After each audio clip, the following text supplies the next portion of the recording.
Hello dear students, I hope कि आप लोग ठीक होंगे और स्वस्थ होंगे। तो डियर स्टूडेंट्स, काफ़ी दिनों बाद हम लोग इस ऑनलाइन प्लेटफॉर्म पर आए हुए हैं। तो डियर स्टूडेंट्स, अभी इस समय जो मैं लेक्चर लेकर आया हूँ वो क्लास 10th के जो सीबीएसई बोर्ड के बच्चे हैं और वो भी स्टैंडर्ड पेपर जो मैथ का दे रहे हैं। क्योंकि आपको पता है सीबीएसई बोर्ड में मैथ में क्लास 10th में दो तरीके के पेपर आता है, बेसिक और स्टैंडर्ड। तो वैसे तो मैंने बहुत बार कई बार इस पेपर को ऐसे ऑफलाइन मोड में सॉल्व कराया हुआ है। तो अभी कुछ बच्चों की डिमांड थी कि सर उसको ऑनलाइन मोड पे भी जो है उसको सलूशन बता दीजिए, तो इसलिए मैं उसके लिए आया हूँ। तो डियर स्टूडेंट्स, आज हम लोग डिस्कस करेंगे क्लास 10th के स्टैंडर्ड पेपर में।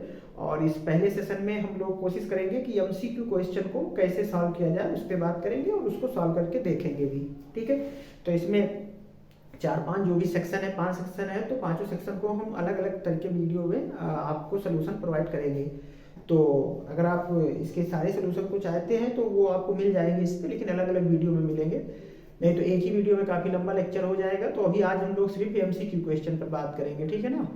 बाकी इसके सेकंड पार्ट जो है और थर्ड फोर्थ पार्ट जो है केस स्टडी, वो सब अलग अलग वीडियो में आपको क्वेश्चंस मिलेंगे। तो हमें लगता है कि जितने भी बच्चे ये देख रहे होंगे सेशन, उन सबको क्लास 10th का स्टैंडर्ड पेपर सीबीएसई बोर्ड का सबके पास होगा। क्योंकि आप सारे क्वेश्चन तो मैं नहीं लिखूंगा बोर्ड पे, मैं सिर्फ क्वेश्चन को पढ़ रहा हूँ। हमारे पास पीडीएफ फाइल है, मैं उससे पढ़ करके आपको क्वेश्चन सॉल्व करने का तरीका बताता हूँ और उसके सोल्यूशन कैसे निकलेंगे उसको बताते हैं, ठीक है ना। तो बाकी जो बच्चे देखना चाह रहे हैं वो अगर चाहें तो इस समय 22-23 का जो सीबीएसई बोर्ड ने सैंपल पेपर भेजा हुआ है, मॉडल पेपर जिसको आप कहते हैं, बोर्ड भेजता है एक स्टैंडर्ड पेपर भेजता है, एक बेसिक पेपर। तो मैथ का स्टैंडर्ड पेपर ये है और उसमें के एमसीक्यू क्वेश्चन जो 20 क्वेश्चन है उस पर डिस्कशन कर रहे हैं। तो अगर आप क्वेश्चन देखना चाहते हो वो किसी भी नोटबुक में जो मार्केट में मिलती है उसमें भी मिल जाएगा, या ऑनलाइन आप सीबीएसई की साइट से भी डाउनलोड कर सकते हो। या फिर इस पेपर के लिए आप वाई एन अकेडमी जो ऐप है, उस ऐप के स्टडी मटेरियल पे जाएंगे आप, तो वहां से भी इसका पीडीएफ फाइल मिल जाएगी इस क्वेश्चन के, ठीक है ना। तो वहां से आप इस क्वेश्चन को भी देख सकते हैं, ठीक। तो चलिए हम लोग ज़्यादा टाइम नहीं वेस्ट करेंगे और क्वेश्चन को देखते हैं। तो देखिए पहला क्वेश्चन क्या है। वैसे सबके पास क्वेश्चन होगा, आप इसको देखने से पहले इस लेक्चर को मैं पहले बता रहा हूँ, आपके पास क्लास 10th का सीबीएसई बोर्ड का स्टैंडर्ड पेपर का मॉडल पेपर आपके पास होना चाहिए। वो चाहे ऑनलाइन फॉर्मेट में हो, चाहे वो ऑफलाइन के फॉर्मेट में हो। और अगर आप 10th का पेपर दे रहे हो तो आई होप कि सभी लोगों के पास इसका फोटोकॉपी होगी जरूर, और नहीं है तो उसको निकाल के आप सॉल्व करिए, क्योंकि पेपर बिल्कुल ऐसे ही आएगा बोर्ड में भी। तो वो सारी चीजें मैं बात कर चुका हूँ। चलिए डायरेक्ट देखते हैं हम लोग क्वेश्चन पर। तो देखिए फर्स्ट क्वेश्चन कह रहा है, ये एचसीएफ और एलसीएम का क्वेश्चन है, जो मेन आपके इस समय सिलेबस है वो उसका मेन क्वेश्चन है। तो लिखा हुआ है कि a इक्वल टू एक नंबर दिया गया है, a इक्वल टू दिया गया है P Q power 4 and b equal to दिया गया है पी स्क्वायर क्यू। तो आपको आपको ये बताना है कि, और यहाँ एक चीज और दिया है एचसीएफ, आप ए बी जो दिया गया है वो दिया गया है पी की पावर m क्यू की पावर n, और एचसीएफ एलसीएम जो दिया गया है वो ए बी का, वो आपके पास दिया गया है पी की पावर r और क्यू की पावर s, ये आपको दिया गया है। तो आपका क्वेश्चन है तो वैल्यू आपको बतानी है। यहां मैं लिख दे रहा हूं m प्लस n और r प्लस s, इसकी आपको वैल्यू बतानी है, ठीक है ना। ये क्वेश्चन दिया गया है और इसकी आपको वैल्यू पता है। तो देखिए इसको क्वेश्चन क्या है, और एक बात और बोला है कि m और p और q जो है वो प्राइम नंबर्स है, ठीक। खैर वो सब छोड़िए, आप क्वेश्चन आपके पास है तो हम लोग डायरेक्ट देखेंगे। आपको एक नंबर दिया है, बी एक नंबर दिया है, एचसीएफ दिया है, एलसीएम दिया है इस फॉर्मेट में, ठीक है। और आपकी वैल्यू बताना है m plus n r plus s। तो डायरेक्ट आपके पास ऑप्शन भी दिए गए हैं, देखिए। तो आपका ऑप्शन है ए 15, बी 30, सी 35 एंड डी 72। ये आपका आंसर, ये आपका आंसर दिया गया है ए बी सी डी करके। इसमें से कौन सा होगा ये आपको बताना है। तो देखिए आपके पास ज्यादा टाइम नहीं होता है, इसका सोल्यूशन आप डायरेक्ट लिखना चाहें तो देखिए क्या होता है। अगर आप लिखना चाहें तो एचसीएफ देखिए, एचसीएफ की डिफिनीशन क्या है कि least power of common values, समझ ना, एचसीएफ में डायरेक्ट हम वैल्यू क्या देखते हैं, जो लीस्ट कॉमन हो।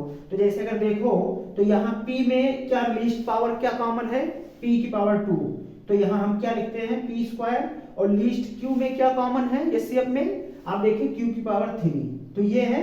तो दैट इज मीन्स आप इंप्लाइज दैट लिख सकते हैं कि m इक्वल टू क्या है 2 और n इक्वल टू क्या है 3, ये आप लिख सकते हो, ठीक है ना। ऐसे ही आप अगर देखो तो एलसीएम क्या होता है, आप देखते हो highest power of multiple in the given numbers, तो जो हाईएस्ट पावर होता है मल्टीपल में नंबर में वो कॉमन नंबर, ठीक है ना, उन सबका प्रोडक्ट जो होता है वो एलसीएम होता है। तो यहाँ अगर देखो तो p और t ये कॉमन दिख रहा है, इसमें highest power that is means p cube into q की हाईएस्ट पावर क्या है q की पावर 4 ये। तो यहाँ अगर देखो तो r क्या है, p की पावर r है और s क्या है q की पावर s है। तो अब डायरेक्ट वैल्यू रख दो m plus n 2 plus 3 into r plus s 3 plus 4 ये आएगा 3 2 5 इंटू 4 3 7 7 5 35, तो ये हो जाएगा, इसका आंसर क्या हो जाएगा 35, यानी कि सी ऑप्शन, इसका आंसर क्या होगा 35 सी ऑप्शन। तो हम लोगों को बहुत टाइम नहीं वेस्ट करना है क्योंकि एमसीक्यू है, हमें इससे नहीं मतलब है। देखिए सीबीएसई बोर्ड एक जो कंपटीशन की तैयारी कर रहे हैं बच्चे, उनमें और जो एकेडमिक की तैयारी कर रहे हैं उसमें बहुत अंतर होता है। एमसीक्यू वहाँ भी कंपटीशन में एमसीक्यू आता है और यहाँ सीबीएसई बोर्ड ने इसीलिए डिस्क्रिप्टिव और कंपटीशन मतलब एमसीक्यू दोनों दिया है। आपको क्वेश्चन को सॉल्व करना, जल्दी सॉल्व करना भी सिखा रहा है और डिस्क्रिप्टिव कैसे करना है वो भी सिखा रहा है। यही क्वेश्चन 3 नंबर में आता तो मैं ऐसे नहीं बताता आपको इसको कैसे लिखना है, 2 नंबर में आता तो उसको ऐसे नहीं बताता कि ऐसे कर लीजिए आप आंसर आ जाएगा। लेकिन मुझे यहाँ चूंकि आंसर चाहिए इसलिए मैं आपको डायरेक्ट बता दे रहा हूँ कि एचसीएफ क्या होता है, किसी भी नंबर में जो कॉमन फैक्टर होता है उसका लीस्ट पावर के जो कॉमन होते हैं प्राइम नंबर में वो उसका मल्टीपल जो है एचसीएफ होता है, और उन सभी नंबर में ऐसा नंबर कॉमन जो हाईएस्ट पावर का मल्टीपल हो वही क्या होता है एलसीएम होता है। इसी कंसेप्ट को यूज करके पावर कंपेयर कर लिया गया, डायरेक्ट हमने लगा दिया, आपका आ गया। तो ये फर्स्ट क्वेश्चन था आपका, तो आई होप कि आप सभी समझ आ गया होगा और आप लोग इसको शेयर जरूर करिए अपने दोस्तों के पास ताकि उनको भी इसका फायदा हो। और चलिए हम लोग इसका दूसरा पार्ट देखते हैं, दूसरा नंबर क्वेश्चन। ओके स्टूडेंट्स, तो चलिए हम लोग इसका सेकंड क्वेश्चन देखते हैं। सेकंड क्वेश्चन क्या है वो आपके पास पेपर है, आप पढ़ लीजिए, नहीं है तो ध्यान से सुनिएगा क्या कह रहा है कि P be a prime number. इस क्वेश्चन में P जो दिख रहा है आपको वो एक प्राइम नंबर है, यानी उसका कोई फैक्टर नहीं है।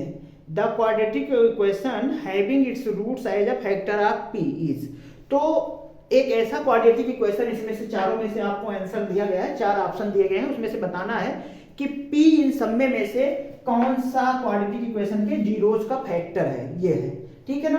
तो 4 आपके पास ऑप्शन दिए गए हैं और इस तरीके से क्वाड्रेटिक इक्वेशन है x square minus P X plus P equal to 0, x square minus P plus 1 into X plus P equal to 0, x square plus P plus 1 into X plus P equal to 0, x square minus P X plus P plus 1 equal to 0।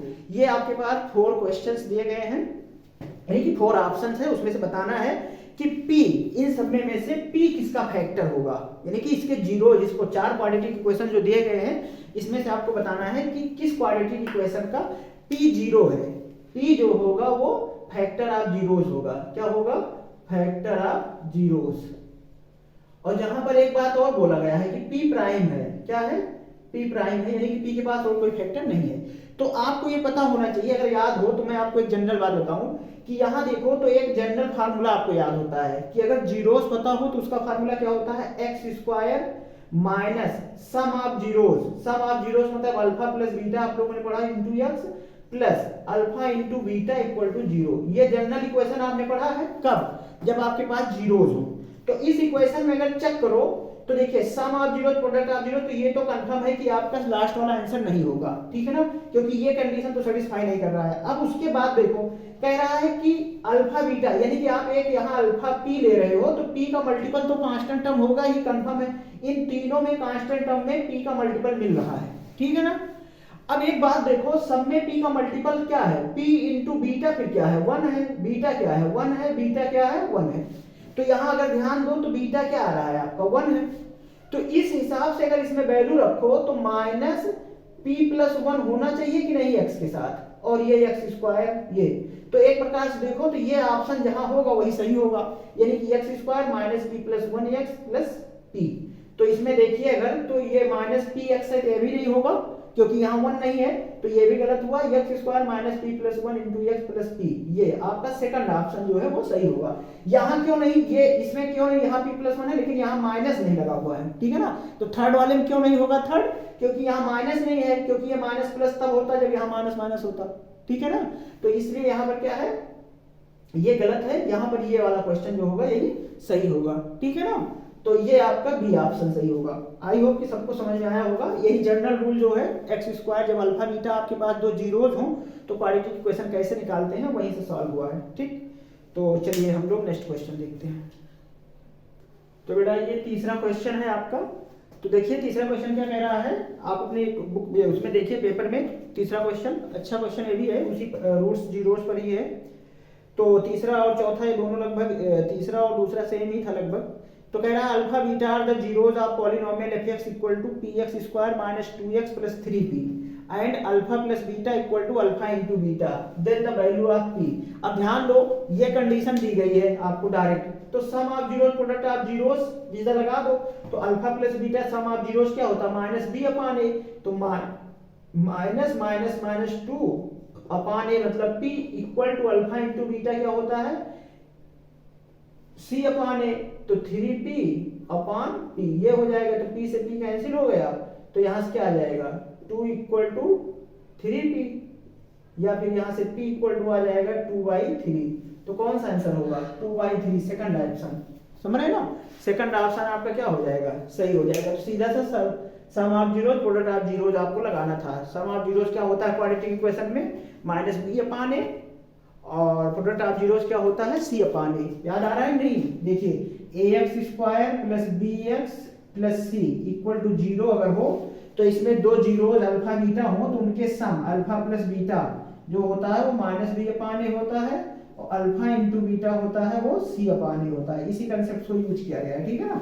नहीं पता है तो ये note कर लीजिए, वैसे सबको मालूम है, आप रिवीजन कर रहे हो। चलिए नेक्स्ट देखते हैं। तो ओके, चलिए हम लोग इसका 4 नंबर क्वेश्चन देखते हैं, 4 नंबर क्या है, ठीक है ना।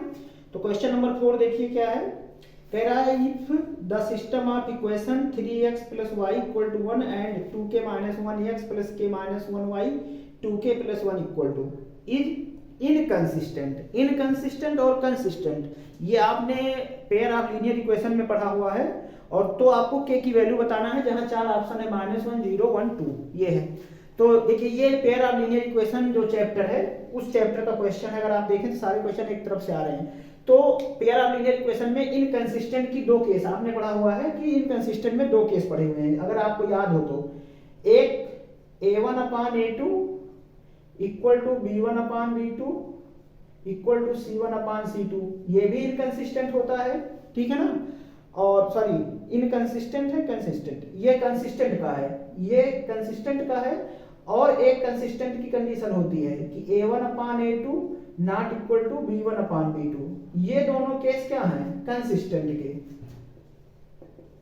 कंसिस्टेंट का मतलब क्या होता है, जब आपका सोल्यूशन निकाला जा सके। तो ये इनफाइनाइट सोल्यूशन का होता है, ये क्या होता है इनफाइनाइट का, ये यूनिक सोल्यूशन का होता है कंडीशन। इनफाइनाइट सोल्यूशन का मतलब होता है जब लाइन पैरेलल हो, जब लाइन क्या हो, सॉरी जब लाइन कोइंसिडेंट हो। कोइंसिडेंट मतलब वो एक लाइन ऐसे जा रही है और उसी पर दूसरी लाइन भी एग्जिस्ट कर रही है इस तरीके से, तो ये इनफाइनाइट सोल्यूशन मिलता है। और दूसरे केस में यूनिक सोल्यूशन कब होता है, जब लाइन इंटरसेक्ट कर जाए, दोनों लाइन क्या हो इंटरसेक्ट करती हैं, तो ये यूनिक सोल्यूशन देता है, ठीक है। और एक ये कंसिस्टेंट की है, एक इनकंसिस्टेंट की कंडीशन है जब लाइन दोनों क्या हो जाती है पैरेलल हो जाती है, तो ये इनकंसिस्टेंट हो जाता है, यानी कि कोई रूट्स नहीं मिलेगा, कोई जीरोज नहीं मिलेगा। और इसकी कंडीशन ये है कि a1 upon a2 equal to b1 upon b2 not equal to c1 upon c2। तो ये कंडीशन है इनकंसिस्टेंट की, क्या है इनकंसिस्टेंट की, ठीक है ना। ये कंडीशन किसकी है इनकंसिस्टेंट की। तो यहां से क्वेश्चन पक्का है, आपको मिलेगा जरूर बोर्ड पेपर में, मैं पहले बता रहा हूं। ये चाहे जो बच्चे की तैयारी कर रहे हो अभी किसी भी चीज की एमसीक्यू क्वेश्चन में, तो इस तरीके के कंसेप्ट्स पर क्वेश्चन जरूर आता है। आजकल कंपटीशन में भी आता है, या केवी का जो भी टीजीटी आया है कोई पेपर उसमें भी आएगा। तो बाकी 10th के बच्चों के लिए तो इंपॉर्टेंट है ही। तो इस पे क्वेश्चन क्या कहा है कि k की वैल्यू बताइए जब ये क्या हो इनकंसिस्टेंट हो। तो इनकंसिस्टेंट की कंडीशन यही है, पैरेलल होने की कंडीशन पूछ रहा है। तो लगाइए A1 upon A2 equal to B1 upon B2।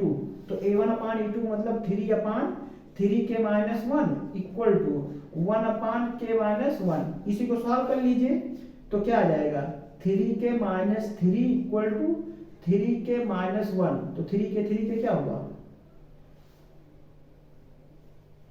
3k minus 3 equal to 3k plus 3। ये क्या आएगा तो ये क्या होगा यहाँ, अच्छा सॉरी ये यहाँ 2 है, ये 2k है ना यहाँ 2k, तो ये 2k होगा तो कटेगा नहीं, यहाँ से कैंसिल नहीं करेंगे गलत हो जाएगा। तो क्या हो जाएगा इसको इधर ले आइए तो 3k minus 2k equal to minus 1 sorry minus 3 plus 1 ये आएगा। तो k इक्वल टू आ जाएगा माइनस 2। k इक्वल टू क्या आ जाएगा, यहाँ से ट्रांसफर किए हैं तो 3k माइनस 3 आएगा। तो k इक्वल टू यहाँ से 0 आ जाएगा। k इक्वल टू क्या आ जाएगा, एक मिनट ये यहाँ गलत हो रहा है, इसको फिर से नोट कर लीजिए। देखिए ये A1 अपान A2 A1 अपान B1 का मतलब क्या है 3 upon 2k minus 1 equal to 1 upon k minus 1। तो ये क्या आ जाएगा क्रॉस मल्टीप्लाई कर दीजिए तो 3k minus 3 equal to 2k minus 1 ये आएगा। 2k इधर ले आइए तो 3k minus 2k equal to minus 1 plus 3 ये आएगा। तो k इक्वल टू 2। तो k इक्वल टू क्या आ गया 2 आ गया, नहीं लास्ट ऑप्शन इसका सही है, ठीक है ना। तो सिर्फ समझना इसमें ये था कि आपको कंसिस्टेंट और इनकंसिस्टेंट की कंडीशन याद होनी चाहिए। देखिए मैं आपको सिर्फ यहीं तक नहीं बता रहा हूँ, ये हम आने वाले बोर्ड पेपर में जो क्वेश्चंस आने हैं इसी कंडीशन से और क्वेश्चन आप कैसे सॉल्व करोगे वो सारी बातें भी डिस्कस कर रहा हूँ, ठीक है। तो चलिए हम लोग अगला क्वेश्चन देखेंगे, 5वां क्वेश्चन। ओके बेटा, तो चलिए हम लोग देखेंगे क्वेश्चन नंबर 5। आपको क्वेश्चन नंबर 5 क्या है, देखिए क्वेश्चन ये भी अच्छा क्वेश्चन था, कंसेप्ट का क्वेश्चन है। If the vertices of a parallelogram PQRS taken in the order PQR then the coordinate of the fourth vertex of x। तो आपको ये x कोऑर्डिनेट बताना है। जैसे ये एक जनरल फिगर मैंने बना दिया है, ये O मान लो कट कर रहा है, तो क्या कह रहा है कि एक पैरेललोग्राम है PQRS जिसके 3 वर्टेक्स गिवन है, आपको 4 वर्टेक्स बताना है। तो एक जनरल कंडीशन होती है कि mid point of diagonal PR, तो mid point of PR equal to mid point of SQ, यही लगाना है, समझ रहे हैं ना। आपको एक कंडीशन याद होनी चाहिए कि पैरेललोग्राम के मिड पॉइंट आपस में क्या होते हैं, डायगोनल इंटरसेक्ट करता है, यानी कि मिड पॉइंट पे इंटरसेक्ट करता है। तो उसी कंसेप्ट को यूज कर लीजिए। तो यहां से क्या होगा, मिड पॉइंट का फार्मूला याद है आप सभी को, क्या होता है x1 प्लस x2 अपान 2 कॉमा y1 प्लस y2 अपान 2, ये मिड पॉइंट का फार्मूला है, आपको पता होना चाहिए।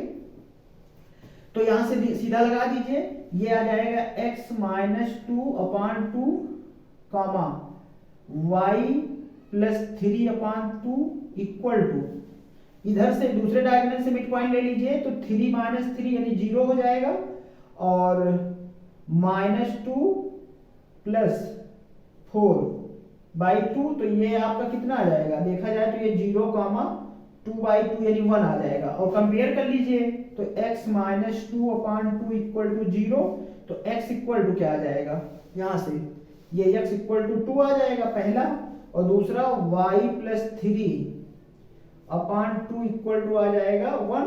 तो सीधा सीधा y इक्वल टू क्या आ जाएगा 2 माइनस 3 इक्वल टू माइनस 1। तो अगर देखें तो 2 माइनस 1 यानी कि सी ऑप्शन जो होगा इसका सही होगा। तो इसमें कंसेप्ट का यूज करना था आपको कि पैरेललोग्राम के डायगोनल जो होते हैं वो मिड पॉइंट पर इंटरसेक्ट करते हैं। तो आपको सीधा सा मिड पॉइंट का फार्मूला लगा के दोनों को इक्वेट कर लेना और सिंप्लीफाई करना था, ठीक है ना। ओके चलिए हम नेक्स्ट देखते हैं। ओह क्या बेटा तुम भी आ गए, ओहो आओ जाओ, चलो हाय कर लो, लो हाय करो। ओ देखो भाई ये मेरा बेटा है अभिनव कृष्णा, और ये अभी अभी सो के उठ गया। मैं तो इसको देखो, वो देखो इधर देखो कैमरे में देखो, वो हाय कर लो।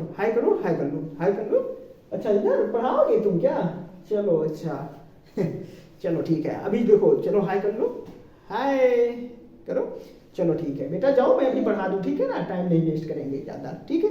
चलो जाओ, देखो मम्मी बुला रही है, वो देखो मम्मी बुला रही, जाओ।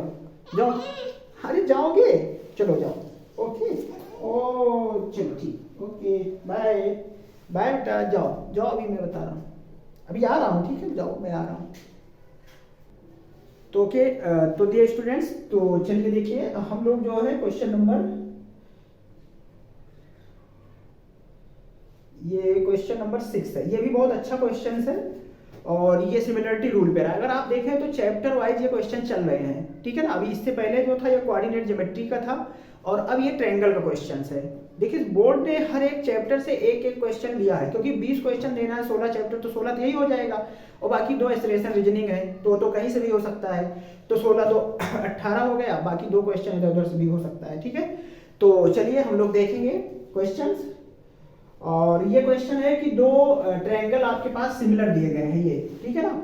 और उसके बाद में आपसे कह रहा है कि अगर A B square upon P Q square ये इक्वल टू दिया गया है 4/9, तो आपको A M upon P N बताना है कि ये क्या रेशियो होगा, इसको बताना। तो ध्यान दो, अगर ये है तो इसका अब रेशियो निकाल लो, तो A B upon P Q क्या आ जाएगा, ये देख लो, तो A B upon P Q आ जाएगा 2/3, ये A B upon P Q आ गया 2/3। तो अब मैं आपको एक जनरल बात बता देता हूं कि अगर 2 ट्रायंगल आपस में सिमिलर हैं तो एक बात ये कंफर्म जानिए कि उनके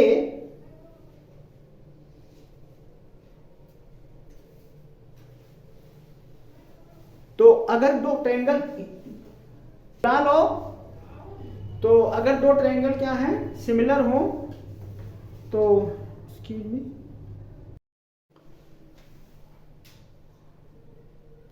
तो हम लोग ये देख रहे थे कि यहाँ क्या है कि ए बी सी और P Q R 2 triangle similar दिए गए हैं, और जहां पर इनकी सिमिलरिटी रूल से कंडीशन यूज की गई है, A B square upon P Q square equal to 4/9 है। तो आपको ए एम और पी एन का रेशियो बताना है, ठीक है ना। जहां पर ए एम और पी एन क्या है, ये एल्टीट्यूड है, क्या है, एल्टीट्यूड है। ध्यान दो कि ये दोनों ट्रायंगल में ए एम और पी एन क्या है, एल्टीट्यूड है। तो आपको मैं एक कंसेप्ट और बता दूं कि किसी भी 2 ट्रायंगल में अगर वो दोनों सिमिलर हैं तो 2-3 बातें याद रखो कि उनके करस्पॉन्डेंट साइड का तो रेशियो सेम होता ही है, इक्वल, ये तो आपको पता है। दूसरी बात कि उनके एल्टीट्यूड का रेशियो भी इक्वल होगा, उनके मीडियन का भी इक्वल होगा, और परपेंडिकुलर बाइसेक्टर का भी रेशियो इक्वल होगा। तो इसी कंसेप्ट पर यूज कर लो, डायरेक्ट 1 लाइन का आंसर है।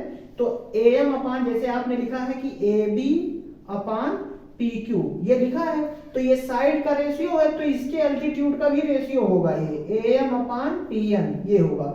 और इसकी वैल्यू क्या निकाले हो आप, 2/3, तो आंसर क्या आ जाएगा 2/3। सीधा सा एक कंसेप्ट है। तो सिमिलरिटी रूल लगा हुआ है, सिमिलर आपको पता है कि 2 ट्रायंगल सिमिलर होते हैं तो उनके सभी करेस्पॉन्डेंस एंगल आपस में इक्वल होते हैं, और सभी करेस्पॉन्डेंस एंगल की साइड्स का रेशियो जो होता है वो सेम होता है, ठीक है।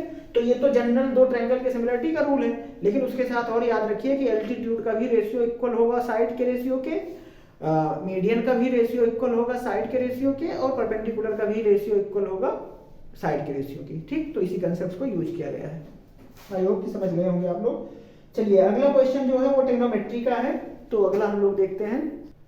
तो अगला इस क्वेश्चन जो है डियर स्टूडेंट्स वो है ट्रिग्नोमेट्री का क्वेश्चन नंबर 7, ठीक है। लिखा है x tan 60 degree cos 60 degree sin 60 degree cot 60 degree.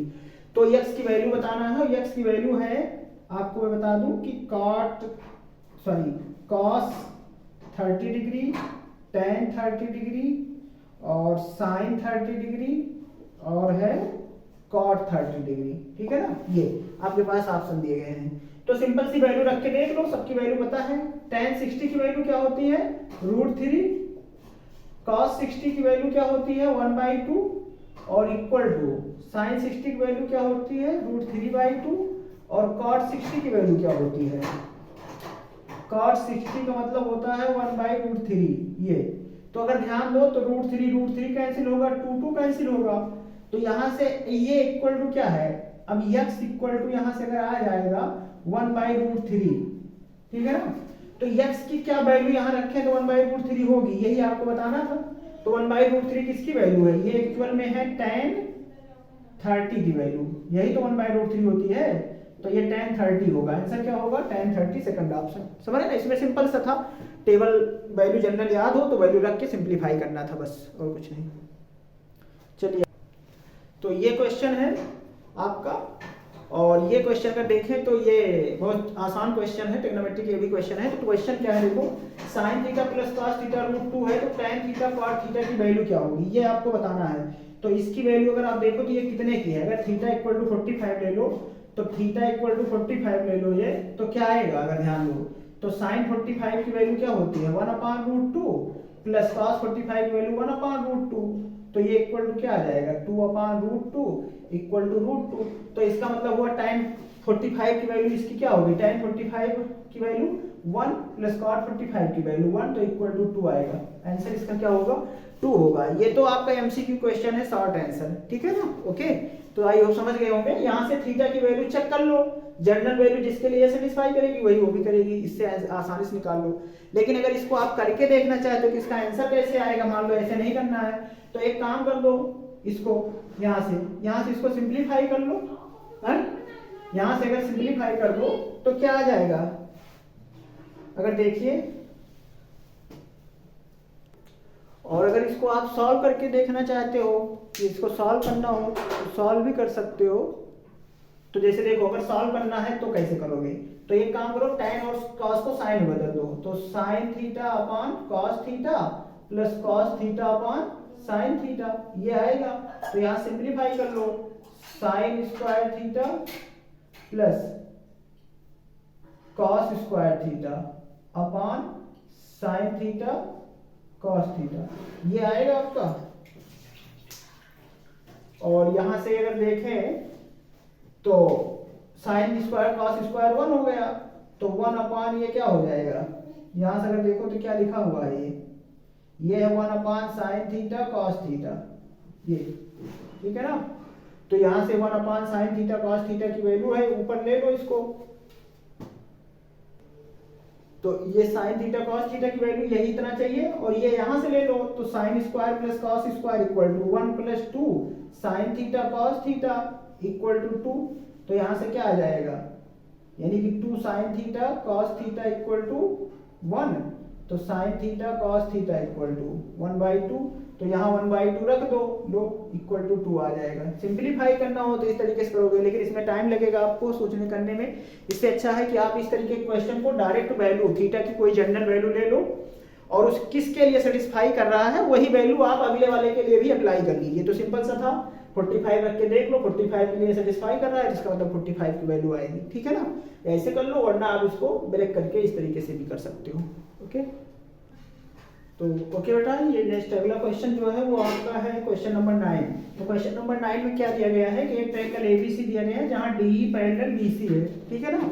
तो आपको ए बी एक्स वाई में एक रिलेशन बताना है। तो सीधा सा आप बड़े वाले ट्रायंगल इसको और बड़ा वाला ट्रायंगल सिमिलर कर लो, क्योंकि ये पैरेलल इसके है, तो बाई ए से ए डी और सिमिलर होगा ए बी सी, ये सिमिलर हो गया, तो सीधा सा क्या हो जाएगा A C upon A E equal to B C upon D. समझ रहे ना, ऐसे कर लो, चाहे इसको उल्टा लिख लो, ठीक।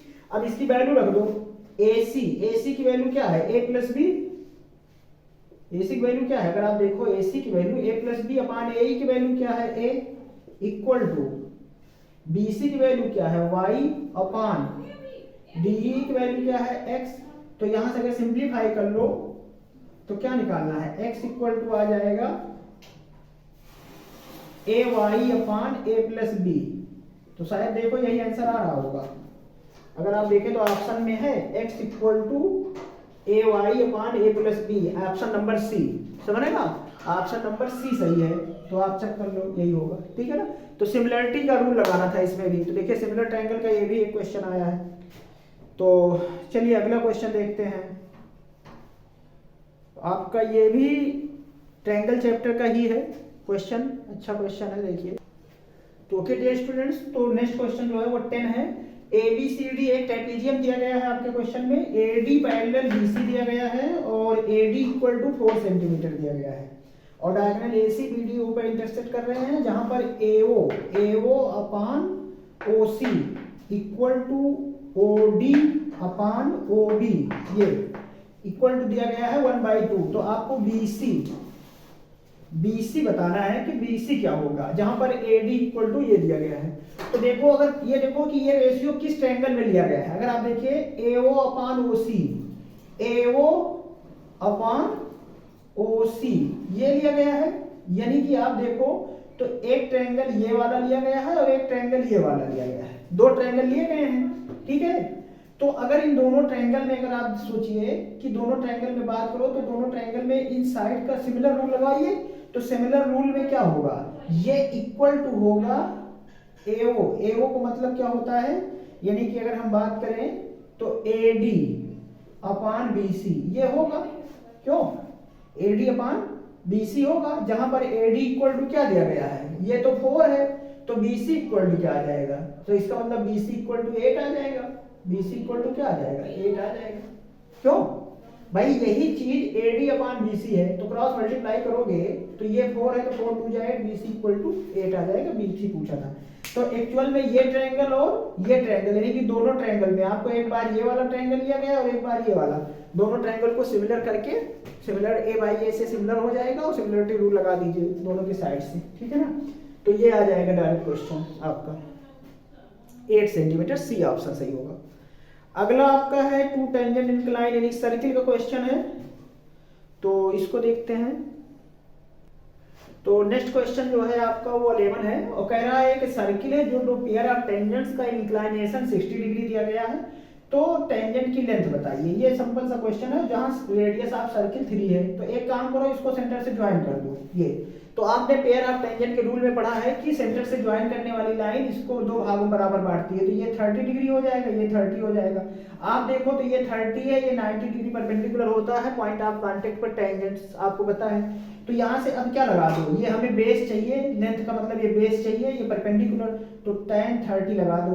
tan 30 इक्वल टू क्या होता है, perpendicular upon base 3 upon l, तो tan 30 वैल्यू क्या होती है 1 upon root 3 equal to 3 upon l, तो l इक्वल टू आ जाएगा 3 रूट 3। तो ये आपका आंसर होगा। देखिए ऑप्शन में है 3 रूट 3 मतलब डी ऑप्शन, आपका डी ऑप्शन सही है, समझ गए ना। तो ये जनरल क्वेश्चन है सर्किल का पेयर ऑफ टेंजेंट्स रूल से और ट्रिग्नोमेट्री यूज करके आसानी से सॉल्व कर दोगे, ठीक है। तो जब भी कभी आप ट्रायंगल के केस में कभी एंगल दिया हो और साइड निकालना हो तो कंफर्म जान लो कि ट्रिग्नोमेट्री लगेगी आपको, ठीक। चलिए नेक्स्ट देखिए। तो नेक्स्ट क्वेश्चन है आपका 12 number, the area of circle that can be inscribe in a square of 6 centimetre. इस स्क्वायर से ये सर्किल इंस्क्राइब किया गया है जिसकी साइड क्या है 6 सेंटीमीटर है, तो इस सर्किल की एरिया बताना है। तो ये बताओ ये इसका डायमीटर होगा कि नहीं होगा, यानी कि ये 2r हुआ 6, ये भी 6 होगा, तो r इक्वल टू 3 आ गया।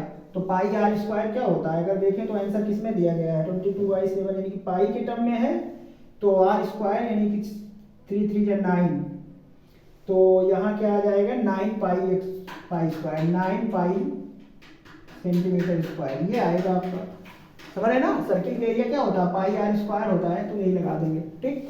r कैसे 3 हुआ समझ में आया, क्योंकि ये इसके टेंजेंट पॉइंट है, तो ये साइड ही होगी इसकी, ठीक।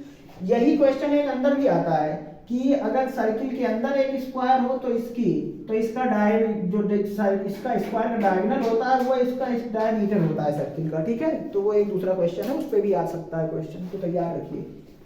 तो चलिए नेक्स्ट देखते हैं हम लोग क्या है। अगला है 13 number question.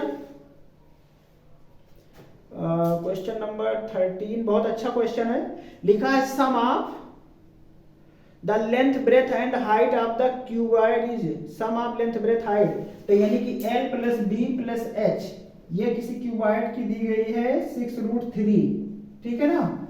And the length of the diagonal, and length of diagonal is इतना, तो यानी कि आपका दिया है डायगोनल की लेंथ का मतलब l square plus B square plus H square, ये आपको दिया गया है 2 रूट 3, तो होल स्क्वायर कर लो, तो l square plus B square plus H square equal to आ जाएगा 2 2 जा 4 4 3 जा 12, ये आ जाएगा, ठीक है ना। आगे क्या कह रहा है, the total surface area of cuboid, total surface area cuboid क्या होता है 2 time LB plus BH plus HL, ये आपका होता है total surface area, total surface area of cuboid, ये जो होता है ये होता है। अब यहाँ ध्यान दो, हमारे पास a plus B plus C है, L square plus B square plus C square है, 2ab plus 2bc plus 2eh लाना है। तो हमें पता है कि a plus B plus C का होल स्क्वायर क्या होता है, A square plus B square plus C square plus 2ab plus 2bc plus 2ca। इसी फार्मूले को यूज कर लो, यहाँ 2ca क्या है ये कॉमन ले लो, बाकी वैल्यू रख दो, तो सीधा रखो यहाँ पर। तो इसका स्क्वायर करोगे तो 36 इंटू 3, 36 इंटू 3 ये आ जाएगा, और ए स्क्वायर बी स्क्वायर सी स्क्वायर 12 आ रहा था, और प्लस हमें 2ab यानी कि LB plus BH plus HL ये मुझे चाहिए ही, तो इसी को सॉल्व कर लो। 6 3 18, 3 3 9, 110, 110 माइनस 12 ये आ जाएगा। तो आंसर क्या आ रहा है देख लीजिए, उसी हिसाब से कर लीजिए। तो 96, तो 96 होगा इसका आंसर, कितना होगा 96, सी ऑप्शन। तो एरिया आप टोटल सरफेस एरिया आप क्यूब क्या होगा 96। तो सिंपल सा इसमें क्या लगाना था आपको समझ में आ रहा है क्या लगाना है इसमें आपको लगाना था a plus B plus C का होल स्क्वायर, ठीक है। सरफेस एरिया का डायगोनल, क्यूब का डायगोनल होता है under root a square plus B square plus C square, तो ये हो जाएगा। चलिए अगला देखिए, नंबर आप रिलेशन दिया हुआ है, तो ये क्वेश्चन भी अगला जो आपका 13 नंबर क्वेश्चन है, ये भी बहुत आसान क्वेश्चन था। नंबर ऑफ रिलेशन देखिए, वहां हमें लिखना तो है नहीं, हमें डायरेक्ट आंसर दिखाना है। तो 13 अगर देखो तो क्या दिया है, 13 नहीं सॉरी आपको 15, ये 13 के बाद एरिया, हाँ 14 है मीड मीडियन मूड का क्वेश्चन है। देखिए क्या कह रहा है, तो मूड और मीडियन ऑफ डाटा है जितना, द डिफरेंस मूड और डिफरेंस है मीडियन का, ये इक्वल टू 24 दिया गया है। तो बताना है डिफरेंस मीडियन एंड मीन का। तो सिंस क्या आप जानते हो कि 3 मीडियन इक्वल टू होता है 2 मीन प्लस मूड, ये तो होता है। अभी मुझे किसमें चाहिए वो चीज हटा दो, यहां से मीडियन और मीन में चाहिए, तो मूड की वैल्यू रख दो, ये मूड की वैल्यू यहां रख दो, तो क्या आ जाएगा, इसको यहां सब्स्टिट्यूट कर लो। तो मूड की जगह पर रखो 3 median minus 2 mean, difference median, ठीक है। तो ये इक्वल टू 24 आएगा, तो यहां से सिंप्लीफाई कर लो, तो 2 median minus 2 mean equal to 24, तो मीडियन और मीन में क्या आ जाएगा डिफरेंस 12, ठीक है ना। 2 से डिवाइड कर दो तो 12 आ जाएगा। तो आंसर नंबर है बी, इसका क्या आंसर है 14 का बी, ठीक है ना, 14 का बी सही है। अभी अगला है नंबर ऑफ रेवोल्यूशन निकालना है, ये एरिया रिलेटेड टू सर्किल का क्वेश्चन है। ये समझ में आया, मीन मीडियन मूड का जो कंडीशन याद है ना, 3 median equal to 2 mean plus mode, उसको यूज करना है। हमें रिलेशन मीडियन और मीन में चाहिए था, हमने मूड की वैल्यू सब्स्टिट्यूट कर ली, अब इक्वेशन मीडियन और मूड में आ जाएगा, मीन में, ठीक है। तो चलिए नंबर ऑफ रिलेशन निकालना, इसको देखिए 15 नंबर क्वेश्चन है, ये भी एक अच्छा क्वेश्चन है। तो 15 नंबर क्वेश्चन क्या कह रहा है, कह रहा number of relation made by a circle while wheel of radius इतना मीटर, रोलिंग डिस्टेंस ऑफ इतना किलोमीटर। तो कितना नंबर ऑफ रिलेशन लगाएगा 11 किलोमीटर। तो आपको जनरल पता है नंबर ऑफ रिलेशन कैसे निकालते हो, जितनी डिस्टेंस चलना हो उसको व्हील की सरकमफेरेंस से डिवाइड करते हो, ठीक है। तो डिस्टेंस एक फार्मूला जनरल याद रखो, distance upon pi R, 2 pi R, यही होता है नंबर ऑफ रिवोल्यूशन, ठीक है। तो डिस्टेंस दिया गया है और सेंटीमीटर दिया गया है, तो 11 किलोमीटर को मीटर बना दो, तो ये हो जाएगा 1000 से मल्टीप्लाई कर दो अपॉन 2 इंटू पाई की वैल्यू 22/7 हो जाएगी, आर की वैल्यू दी गई है मीटर में 0.25, तो 0.2 यहाँ से हटा दो, 2 जीरो ऊपर बढ़ा लो, हो गया। अब यहाँ से 11 2 जा, ये कैंसिल कर लो, ठीक है, और 25 चौको 100, 100 से 3 जीरो, 2 जीरो यहाँ से कैंसिल कर लो, ठीक है। तो आपको क्या आएगा, ऊपर 7 से मल्टीप्लाई कर दो, तो ये ऊपर 7 जाएगा, ये मल्टीप्लाई में यहाँ आ जाएगा, तो 7000 कितना आ जाएगा 7000 रिवोल्यूशन, नंबर ऑफ रिवोल्यूशन कितना आ जाएगा 7000, समझ रहे ना। ये है, आप क्वेश्चन को डायरेक्ट इस तरीके से करिएगा। अब एमसीक्यू क्वेश्चन है, तो इसलिए ऐसे आप कर लीजिए, इसमें कहीं लिखने का तो कोई काम है नहीं, आप डायरेक्ट आसानी से निकाल सकते हो, ठीक है। अगला क्वेश्चन है 16 नंबर। तो 16 क्या कह रहा है, ये मीन मीडियन मूड का टेबल दी गई है, कह रहा है sum of lower limit and median and modal class. तो देखिए टेबल बना दे रहा हूं, तो देखिए अगला क्वेश्चन जो है वो आपसे पूछा है इस टेबल में कि for the following distribution find the sum of the lower limit and the median and modal class. Lower limit का सम निकालना है मीडियन और मॉडल क्लास का। तो सिंपल सा है, मॉडल क्लास तो आपका क्या हो जाता है, जो हाईएस्ट फ्रीक्वेंसी होती है उसी का मॉडल क्लास होता है। तो यहाँ हाईएस्ट फ्रीक्वेंसी क्या है, अगर आप देखो तो हाईएस्ट फ्रीक्वेंसी 20 है, तो 20 के सामने का ये मीडियन मॉडल क्लास हो जाएगा, ये क्या हो जाएगा मॉडल क्लास। लेकिन अभी हमें मीडियन क्लास के लिए कम्युलेटिव फ्रीक्वेंसी चाहिए, तो निकाल लो 10 10 25 25 12 37 और 37 20 57 और 57 और 9, यहाँ 9 है ना ये, हाँ 9 है, तो 6 5 6 66 ये आपका आ जाएगा टोटल। 1 2 3 4 5 1 2 3 4 5, एक बार फिर से जोड़ लेते हैं 10 15 10 25 25 और 12 37 37 20 57 और 57 9 16 5 6 66। अब आपको क्या करना रहता है, ये तो मॉडल क्लास तो आपको सीधा सा जो मैक्सिमम फ्रीक्वेंसी दिख रही है उससे तो आप मॉडल क्लास निकाल लो, कोई दिक्कत नहीं। लेकिन मीडियन क्लास के लिए आपको n/2 निकालना पड़ता है, याद आ रहा हो तो 6/2 यानी कि आपको 33 आएगा। अब इस कम्युलेटिव फ्रीक्वेंसी में 33 देखो, ये है 33, 37 में लाई करेगी, 37 के सामने क्या है 10 × 15, ये है मीडियन क्लास, ये क्या है मीडियन क्लास। अभी क्या पूछा है, the sum of the lower limit of, sum of the lower limit का मतलब 10 इसकी लोअर लिमिट है और मॉडल क्लास की क्या है 15, ये तो 25, क्या आएगा आंसर 25, यानी कि बी आंसर, ठीक है ना। तो ये आपको समझ में आ रहा है, ये सब चीजें क्लास में बताई गई हैं आपको, आई होप समझ में आ रहा होगा। अगर आपको कोई डाउट है तो आप कमेंट बॉक्स में कमेंट करिए, और बाकी जो और कोई दिक्कत हो तो वो आप कॉल कर सकते हैं, आपको पता है 9140539200 इस नंबर पर। और प्लस में आप इसके ऑनलाइन क्लास अगर लेना चाहते हैं तो आप YN Academy ऐप डाउनलोड करके उससे भी आप क्वेरीज कर सकते हैं, ठीक है ना। तो चलिए हम लोग आगे बढ़ते हैं। 16 के बाद क्वेश्चन नंबर 17 है, 2 डाइस थ्रो की जा रही है। क्वेश्चन नंबर 17 में आपका डाइस का प्रोबेबिलिटी नंबर चैप्टर का क्वेश्चन है। प्रोबेबिलिटी अगर आपको याद हो, प्रोबेबिलिटी से क्वेश्चन आया हुआ है, यानी कि आपको बोर्ड में सभी चैप्टर से क्वेश्चन मिलेंगे। आप देखिए इस मॉडल पेपर के अकॉर्डिंग ही आपका बोर्ड का पेपर होगा, बस क्वेश्चन थोड़ा आगे पीछे हो सकते हैं, बाकी सेम पैटर्न होगा। 2 dice are rolled, what is the probability that 6 will come at least once, 6 कम से कम एक बार आए। तो 6 आने की जो टोटल आउटकम्स है वो कितने हैं आपको पता है कि आप सोच रहे होंगे कि 12 बार, 6 + 6 12 आएगा ना, लेकिन 12 बार नहीं आएगा, ये आपको माइनस होने नहीं, 11 बार। कितनी बार आता है 11 बार।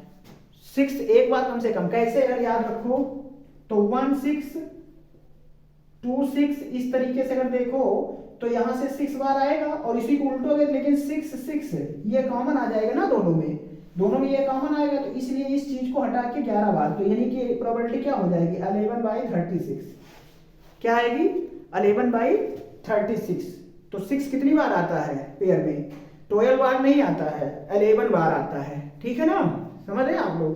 तो ये 12/36 लिख दो, तो 11/36 होगा।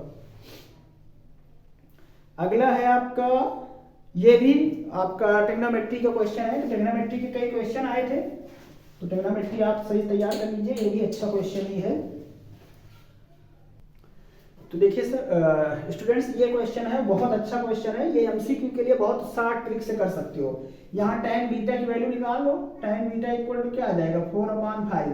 और एक बात देखो, मैं आपको बताऊं, अगर इसको हमें एमसीक्यू में लिखना है, ये इसको तरीके क्वेश्चन नीचे ऊपर दोनों में अगर इस तरीके कहीं भी फॉर्मेट हो तो सीधा सा आपको ये पता है कि ये क्या है sin β/cos β।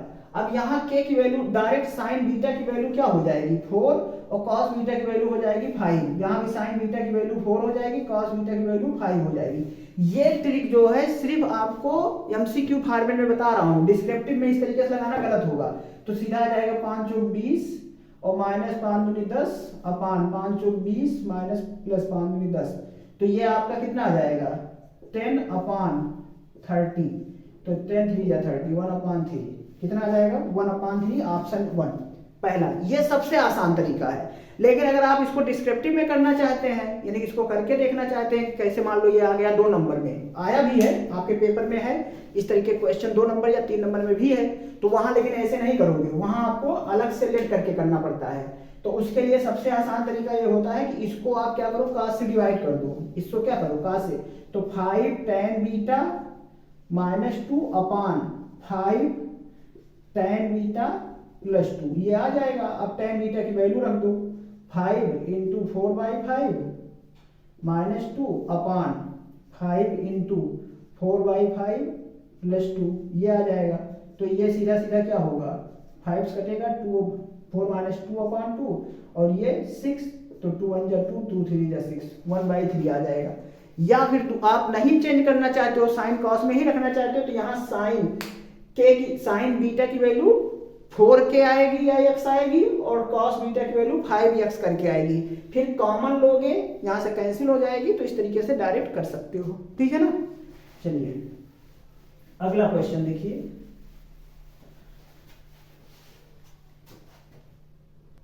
तो देखिए आपका ये क्वेश्चन नंबर है, एसरेशन रीजनिंग आ गया, 19 है। कह रहा है if product of two number is 5780 and their HCF is 17 and the LCM is 340, तो HCF is always factor of LCM. तो if product of two number, देखो a × b, product of two number दिया गया है 5780 और LCM और HCF दिया गया है 17 × 340। तो अब मल्टीप्लाई करके देख लो, है ना। अगर ये सही आता है तो ठीक है, 0 7 चौको 68 और 17 51 6 57, ठीक है। तो इसका मतलब पहला स्टेटमेंट तो सही है, 2 product equal to LCM × HCF, पहला सही है। दूसरा क्या कह रहा है, HCF is always a factor of LCM, ये भी सही है, दूसरा स्टेटमेंट भी। तो इसका मतलब हुआ कि both assertion A and reason are true and R is the correct explanation of B, ठीक है ना। तो 19 में पहला ऑप्शन ए सही होगा। दूसरे 20 में क्या कह रहा है, the coordinate of the mid point of the sides A B A C of triangle इतना एंड इतना, then B C is 20 units. देखो ये क्या कह रहा है, ये तो हमें लगता है गलत बता रहा है।